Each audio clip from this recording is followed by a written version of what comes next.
texto de hoje, a homilia, o sermão de hoje está baseado em Isaías, capítulo de número 1, versos 16 ao 18. Venham cá, vamos discutir este assunto. Isaías capítulo 1, versos 16 ao 18. Dentre todas as humanas, Jesus é o modelo ideal de pessoa. Como Criador, tornou-se uma, morreu por nós e decidiu que ficaremos com Ele para sempre. Jesus é a pessoa amiga de quem nos alegramos ao observar e imitar o modo como Ele trata e se sente em relação a nós. Nenhuma pessoa cuja vida Ele toca permanece a mesma, jamais. Nos evangelhos, de maneira geral, as pessoas o aceitam ou o rejeitam quando descobrem quem Ele é. No Apocalipse, em especial no capítulo 3, versículos 20 ao 21, Ele está à porta para que ouçamos a sua voz e a abramos, a fim de que Ele entre na nossa casa e coma com a gente, para com amor dizer: continuem firmes, pois às pessoas que conseguirem a vitória, eu darei o direito de se sentarem ao lado do meu trono, assim como eu consegui a vitória e agora estou sentado ao lado do trono do meu Pai. Portanto, meus irmãos, minhas irmãs, abramos o nosso coração neste exato momento, pois, como registrado em vários textos nos evangelhos, Jesus dirige-se em nossa direção, na minha direção, na sua direção, com a benévola intenção de tocar e quebrar as barreiras nas nossas vidas. João capítulo 14, versículos 1 ao 6. Jesus disse: não fiquem aflitos, creiam em Deus e creiam também em mim.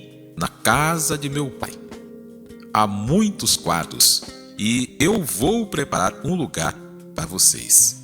E depois que eu for e preparar esse lugar, voltarei e as levarei comigo, para que onde eu estiver, vocês estejam também. Eu sou o caminho, a verdade e a vida. Ninguém pode chegar até Deus, o meu Pai, a não ser por mim. Pois bem, vemos por meio destas palavras que Deus se revela a nós através de Jesus. Isso não se dá porque somos pessoas boas, mas em razão pelo fato de que Jesus ama todo tipo de pessoas e assim prepara um lugar para nós. Ao longo dos tempos, sobretudo da nossa vida, como lá, Débora, 37 anos. Então, ao longo desses 37 anos de vida, ao longo dos meus 55 anos, enfim, das nossas existências, temos ouvido, lemos, cantamos sobre Jesus.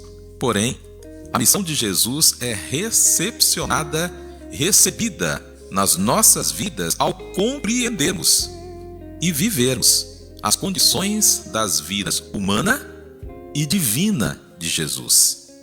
Observemos que interessante, que Jesus é, ao mesmo tempo, o Cordeiro de Deus e o leão da tribo de Judá, advogado e juiz humano e divino, o que tem compaixão das pessoas angustiadas e tristes e que, no entanto, condena o orgulho e a autossuficiência. Os seus ensinamentos são tão simples quanto profundos, a ponto de subsistir aos tempos e aos espaços ao longo das eras vividas pela humanidade. Mesmo com o desenvolvimento hipersônico que está na moda, não é? Da inteligência artificial, que fez surgir um novo elemento, quem sabe o quinto elemento, não é, Ruth? A Ruth, que gosta de filme, deve lembrar do filme de 1997, O Quinto Elemento, que não é feito nem de terra, nem de fogo, nem de ar, nem de água. Me refiro à inteligência artificial que obriga a humanidade a confrontar-se com um superpoder criado por ela própria. Esse tempo e espaço em que as relações interpessoais se tornaram artificiais, ampliando a desumanização, a falsidade que alimenta o discurso do ódio. Os evangelhos de Jesus permanecem como contraponto, como modelo de relacionamento com as pessoas, com a excelência da criação. Então, nós somos muito melhores, não é? Do que qualquer robô, do que qualquer inteligência artificial. E o Evangelho, ele demonstra isso. E o ser humano continua único, espontâneo. Ou seja, só nós, por exemplo, podemos acordar algum dia e imaginar uma ideia, uma história ou um poema, um pensamento criativo. Por meio das experiências, da história, da psicologia, do resultado das nossas ações, reguladas pela ética moral, que já trazemos nas informações genéticas desde o ventre. Um bebê, ele já tem essas informações, ele já tem capacidade de conseguir definir o que é certo e o que é errado. Então isso nós temos e possibilita a gente discernir entre o bem e o mal. Não haveria e não há nem necessidade, pastor, de pregação. Cada uma das pessoas, irmã Francisca, já nasce com essa capacidade, já sabe o que pode e o que não pode fazer. Deus já poderia nos julgar sem nenhuma pregação, sem nenhum evangelho. Pensando assim, isso é uma das provas de que se revelar a nós, por meio da possibilidade de conhecer Jesus, é um favor imerecido de Deus. É um plus para que a gente melhore a nossa confiança nele, Deus, especialmente quando avaliamos e consideramos a maneira como Jesus tratou as pessoas comuns, cambistas do tempo, caídas, fracas, temerosas, enlutadas, desamparadas, pecadoras conscientes, endemoniadas. Você sabe como deve tratar essas pessoas? É só seguir o exemplo de Jesus. Lucas capítulo 5, versículos 27 ao 32. Depois disso, Jesus saiu e viu um cobrador de impostos, chamado Levi, sentado no lugar onde os impostos eram pagos. Jesus lhe disse: "Venha comigo." Levi se levantou, deixou tudo e seguiu Jesus. Então, Levi fez para Jesus uma grande festa na sua casa, um banquete. Havia ali muitos cobradores de impostos e outras pessoas estavam sentadas com eles. Música, alegria. Tem gente que acha que as festas de Jesus, irmã Luísa, que Jesus ia eram velórios. É uma festa. Festa é festa, não é? Alegria, música, gente cantando, dançando e Jesus ali. Então havia muitos cobradores de impostos, porque o Levi aqui ele era relacionado, então colegas de trabalho, e outras pessoas estavam sentadas com eles. Os fariseus e os mestres da lei, não é? Aqueles que eram santos ao extremo, como nós temos muitas pessoas, né? Nos dias de hoje, que a santidade, né? Aquela coisa assim que não pode misturar com as outras pessoas. Então os fariseus, os mestres da lei, que eram do partido dos fariseus, ficaram zangados com os discípulos de Jesus e perguntaram: por que vocês comem e bebem com esses cobradores de impostos e com essas pessoas de má fama, não é? Se fosse lá quem que diz lá da gentalha, né? Se fosse igual lá do filme, né? Dizendo, essa gentalha aí, como é que você se mistura com esse pessoal, né? Esse tipo de gente, onde já se viu e ainda diz que é o Cristo? Jesus respondeu: os que têm saúde não precisam de médico, mas sim os doentes. Eu não vim para chamar as pessoas boas, mas para chamar as pecadoras, a fim de que se arrependam dos seus pecados. Em um tempo em que mulheres, crianças e homens pobres viviam vulneráveis, excluídos da sociedade. Essas pessoas, tido como de má fama, o tocavam, sem medo, sem constrangimento. Para elas, nossa irmã Ruth, era assim uma coisa do outro mundo. Você já imaginou? Não é? Uma pessoa toda perebenta, uma pessoa que apanhava em casa, enfim, do marido, não é? Não, você não pode isso, você não pode aquilo, enfim, e da sociedade.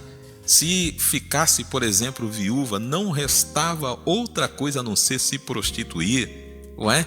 E aí era tratado com carinho pelos homens, não como um objeto, apanhava, enfim, espancava aquela mulher, e de repente aparece um homem diferente, não é?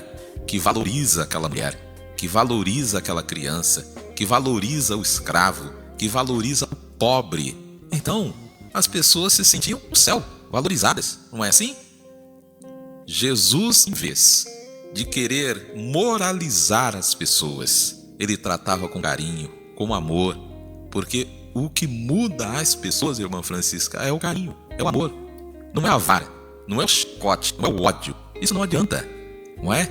Então ele trata com carinho, com amor, e não é um amor fingido, interesseiro, porque aquelas pessoas não tinham nada a oferecer. Então era um amor sério, um amor verdadeiro, herdeiro de todas as coisas. Jesus veio e viveu a sua vida humana na terra, convivendo com essas pessoas de má fama. 1 Tessalonicenses capítulo 4, versículos 13 ao 17. A vinda do Senhor Jesus.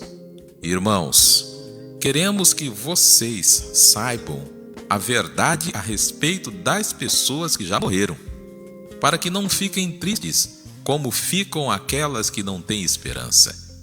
Nós cremos que Jesus morreu e ressuscitou, e assim cremos também que depois que Jesus vier, Deus o levará de volta e junto com ele levará as pessoas que morreram crendo nele.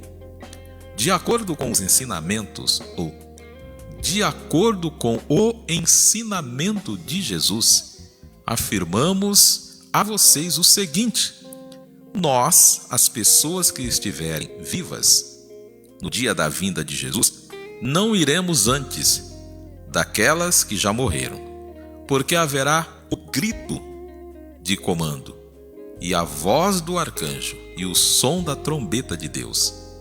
E então o próprio Jesus descerá do céu.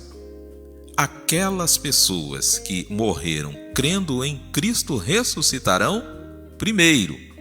Então nós, as pessoas que estiverem vivas, seremos levadas nas nuvens, junto com elas. Aquelas pessoas que estavam mortas ressuscitam e nós seremos levadas juntas para nos encontrarmos com o Senhor Jesus no ar. E assim ficaremos para sempre com o Senhor. Esse texto mostra que Jesus veio e viveu naquele espaço e tempo para demonstrar que nós devemos tratar as pessoas diferentes como nossas irmãs. É difícil a gente entender que quem discrimina, quem destila o ódio, a morte, faz a separação das pessoas, acha que por ser crente é melhor do que todas as pessoas desse mundo, tenha essa visão, né, do Evangelho de Jesus.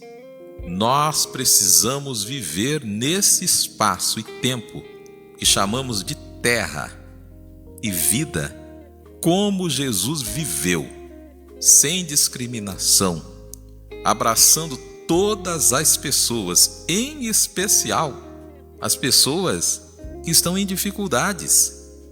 A vida na terra funciona como um grande estágio para se viver nos espaços e tempos futuros, no lugar que Jesus foi preparar, que compreendemos e denominamos de céu e vida eterna. Portanto, os evangelhos de Jesus nos levam a crer na existência de Deus, descrito naquele espaço e tempo de Jesus como a figura de um pai.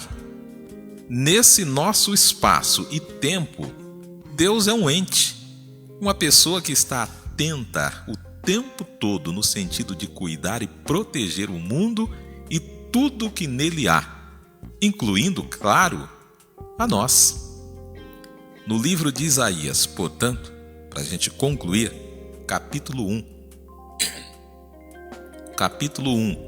versículos 16 ao 18, Deus chama: venham cá, vamos discutir este assunto, não é? E cruza os braços como eu os cruzo aqui e fica aguardando. E que assunto é esse? O assunto são os pecados sobre a vida, do qual as pessoas ficam completamente limpas a partir de quando tocam em Jesus, momento em que Deus as lava. Nenhuma pessoa cuja vida Jesus toca, como eu disse, permanece a mesma.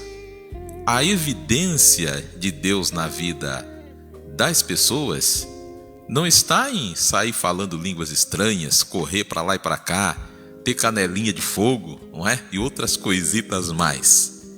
A evidência de Deus na vida das pessoas se dá quando se cumpre, manifestada como fruto do Espírito Santo de Deus, essa profecia de Isaías na vida delas. Purifiquem-se, parem de fazer o que é mal e aprendam a fazer o que é bom. Tratem as outras pessoas com justiça, socorram as que são exploradas, defendam os direitos e protejam as pessoas vulneráveis. Quando eu faço isso, ou quando você vê alguém fazendo isso, é a evidência, é a prova que Deus está na vida desta pessoa. Purifiquem-se, parem de fazer o que é mal e aprendam a fazer o que é bom. Tratem as outras pessoas com justiça, socorram as que são exploradas, defendam os direitos e protejam as pessoas vulneráveis. Amém? Querido Deus, nós louvamos o Teu nome por essa oportunidade que Tu nos deste, o privilégio e a satisfação de estarmos aqui nesta noite, para revermos os irmãos, porque essa comunhão horizontal é imprescindível para que a gente possa ter a comunhão vertical, para que a gente possa prestar a nossa adoração, o nosso culto a Ti. Eu não tenho condições de prestar um culto se eu não tenho prazer de ver o meu irmão, a minha irmã, de estarmos juntos, trabalhando essa comunhão. Porque se eu não amo a quem eu vejo, como eu amarei a Ti, Senhor, que eu não posso ver por esses olhos físicos e humanos? Portanto, muito obrigado pela presença de cada irmão e irmã que está conosco aqui nessa noite e por aquelas pessoas que nos acompanham pelas redes sociais, o verão, assistirão, adorarão a Ti por intermédio deste culto, dessas publicações que nós fazemos nas redes. Abençoa cada uma das pessoas, os pedidos de orações que nós elencamos aqui já nessa noite, que Tu possa, Senhor, cada uma dessas pessoas, cada pedido feito, as pessoas que interagiram conosco, que já foram elencadas aqui nesta noite, e eu acrescento aqui que chega para este culto a minha amiga Ivone, o Edson, que estão ali em Paranavaí. Abençoa grandemente a vida dessas pessoas, nossas amigas, e que a bênção de Deus esteja sobre a vida delas. Aos irmãos e irmãs que não puderam estar aqui nessa noite, que a tua bênção de igual forma os contemple para a glória do teu nome, Senhor. Eu quero te pedir também as pessoas que estão encarceradas, as pessoas que estão enfermas, toma, Senhor, nas tuas mãos, as pessoas que estão desesperadas, presas no vícios, nas dificuldades, que o teu Espírito, o teu amor libertador possa alcançá-las de uma forma especial e maravilhosa. É a minha oração no nome de Jesus e para a tua glória. Amém.